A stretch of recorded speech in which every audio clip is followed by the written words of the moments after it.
Hello everyone and welcome back to IMO Reviews. Today we are discussing The Kingdom of the War of the Rise of the Planet of the Apes.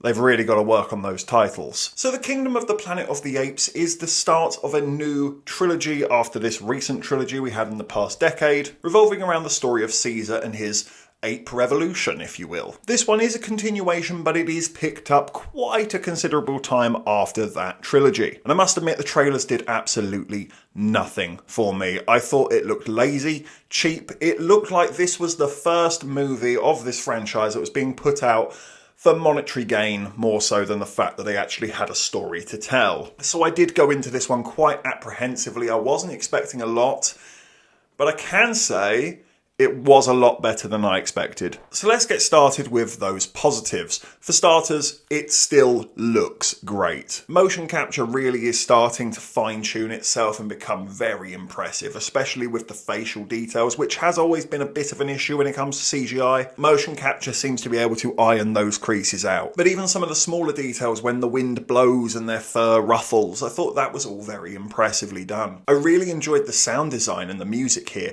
I like the diegetic sounds and how natural the environments felt. You could smell these places, you could feel the mud of the forest, and when they kicked into some action and some climax and the music came in, again, it complemented it very well. I really appreciated the first hour or so of this movie where they were very respectful of that previous trilogy. I really liked the way that they acknowledged that this is quite a weighty task that they have on their hands to continue this story, and they want to be respectful to what had already been set up. And I really appreciated the way they had taken what had been set up and twisted it and turned it slightly to see how this positive effect could possibly have a negative effect. I actually thought that was an interesting way to take it. It almost feels like Planet of the Apes, the Crusades edition, if you will. The action's good, and they do a pretty good job of getting you on board with these characters. I must admit, I don't like them anywhere near as much as I do that original trilogy, but I do like these characters. I think they're fine. They're not lovable, they're not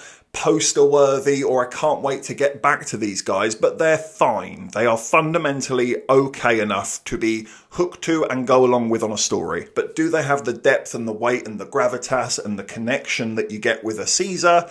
No, they don't. Which sadly does bring us to the negatives, starting with some of the performances. Nobody was awful here, but I do think it was hit and miss. There were some voice performances where I thought, you're killing it, you're doing a great job. This guy in particular, I can't think of the character's name, sorry, but he was absolutely my MVP. Thought he was great.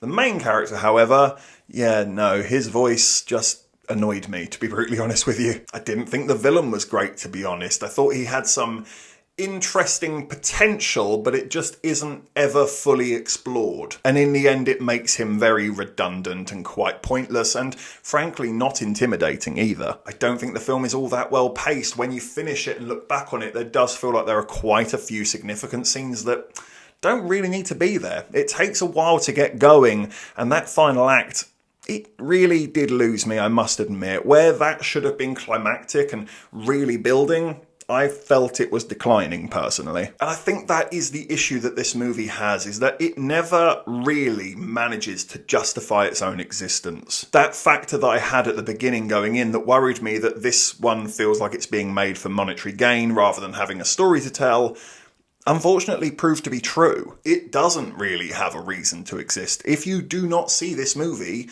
you'll be fine. When it tries to stand on its own 2 feet and do its own thing, that's when I'm not interested. But when it tries to tie it back to Caesar and the overarching impact and the legacy of that character, that's when I really cared. So I'm a bit mixed on this one, to be brutally honest with you. It was way better than I expected, but it's far from perfect at the same time. So I'm going to give Kingdom of the Rise of the War of the Planets with the Apes on it a 7 out of 10. Thank you for watching this review. Please be sure to hit that like button, hit the subscribe button if you haven't already, and please do hit those comment sections as well. Have you seen Kingdom of the Planet of the Apes? What did you think about it? Let me know in the comment section down below. And of course, if you haven't had enough of this crazy ginger, we can always click on these suggested videos right here and get yourself lost in an IMO wormhole. But if not, take care, and I look forward to seeing you on the next review.